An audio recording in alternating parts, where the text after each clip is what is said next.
Serdecznie zapraszam do odcinka 71 playlisty Mroczna Historia pod tytułem Potomkowie ludu Kanaan, część 8.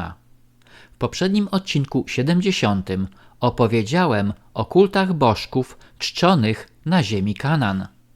W tym odcinku opowiem o demonicznym bożku zwanym Dagonem. Według Biblii hebrajskiej Dagon jest trzykrotnie wymieniany jako główny bóg Filistynów, aczkolwiek brak wzmianek o Dagonie jako bogu kananejskim. Pojawia się natomiast informacja, że świątynia Dagona znajdowała się w Gazie, gdzie zniszczenia świątyni dokonał Samson. Kim był Samson i dlaczego zniszczył świątynię Dagona? Samson był jednym z ostatnich sędziów starożytnego Izraela i nie jest wymieniany jak wiele innych postaci w Koranie. Jego wyjątkowość polegała nie tylko, że posiadał nadludzką siłę, ale fakcie, że urodziła go bezpłodna matka. Manoachowi, czyli Izraelicie z plemienia Dana, pojawił się anioł Pana i przepowiedział, że jego bezpłodna żona urodzi dziecko, które będzie wyzwalać Izrael z rąk Filistynów. Przepowiednia anioła spełniła się wkrótce i Izraelici zaczęli wykorzystywać siłę Samsona w walce z Filistynami. Samson potrafił zabić lwa gołymi rękami, jak i pokonać wrogą armię używając oślej szczęki. Bóg Jahwe zadecydował, że zostanie on Nazirejczykiem. Nazirejczycy składali wieczyste śluby pełnego poświęcenia się Bogu i przestrzegania praw mojżeszowych.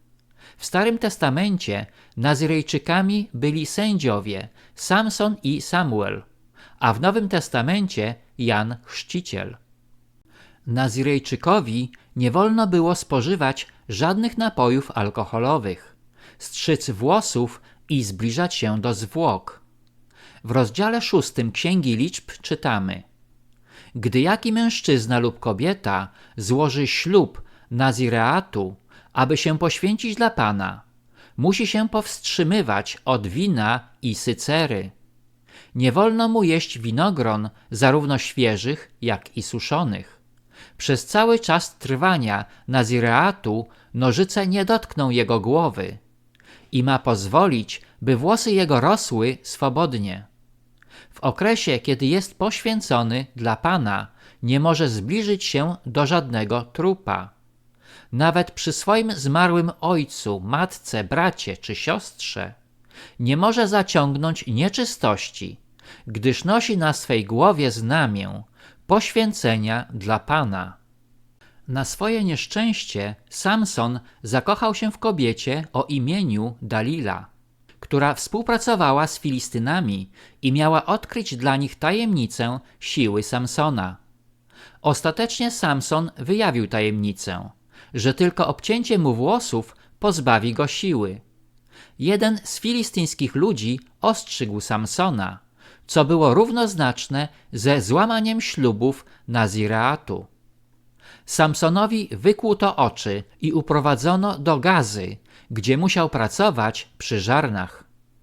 Kiedy Filistyni zebrali się w świątyni Dagona i oddali mu cześć, wezwali Samsona, aby ich zabawiał. Nie zauważyli jednakże, że włosy jego odrosły. Wydarzenie to opisuje Biblia. Wtedy wezwał Samson Pana, mówiąc: Panie Boże, proszę Cię, wspomnij na mnie i przywróć mi siły przynajmniej na ten jeden raz. Boże, niech pomszczę raz jeden na Filistynach moje oczy. Ujął więc Samson obie kolumny, na których stał cały dom. Oparł się o nie, o jedną prawą ręką, o drugą lewą ręką. Następnie rzekł Samson: Niech zginę wraz z Filistynami. Gdy się zatem oparł o nie mocno, dom runął na władców i na cały lud, który w nim był zebrany. Tych, których wówczas zabił, sam ginąc, było więcej aniżeli tych, których pozabijał w czasie całego swojego życia. Rodzina Samsona wydobyła z gruzów jego ciało i pochowała w grobie jego ojca Manoacha. Kolejna świątynia Dagona znajdowała się w Bet Dagon na terytorium plemienia Ashera. Dla wyjaśnienia, według Biblii hebrajskiej plemię Asher było jednym z plemion Izraela, pochodzącego od Ashera, 8 syna Jakuba, i należało do jednego z 10 zagubionych plemion. Kiedy przywódca Izraelczyków Jozue wyprowadził lud Izraela z Egiptu i podbił Kanaan, rozdzielił tę ziemię pomiędzy 12 synów Jakuba, którzy utworzyli 12 plemion. Aszerowi przypadła zachodnia i przybrzeżna Galilea, która z powodu panującego tam klimatu należała do najżyźniejszych krain w Kanaan.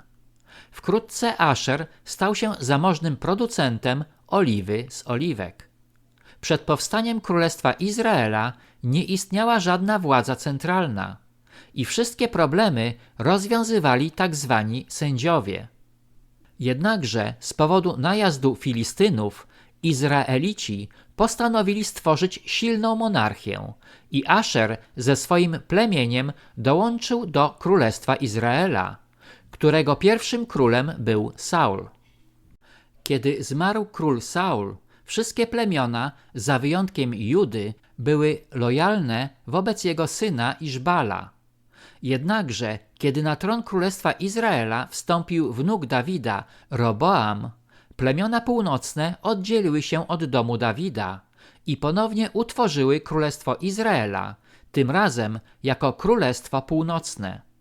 Plemię Ashera należało do Królestwa Północnego aż do czasu jego podboju przez Asyryjczyków około 723 roku przed naszą erą i deportowaniu miejscowej ludności.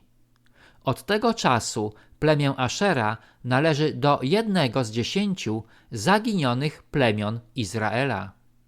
Istnieje opinia, że współcześni Żydzi etiopscy, nazywani również Beta Izrael, pochodzą z plemienia Dana, którego członkowie wyemigrowali podczas zniszczenia pierwszej świątyni w 587 roku przed naszą erą na południe wraz z członkami plemion Gada, Ashera i Naftalego do królestwa Kusz.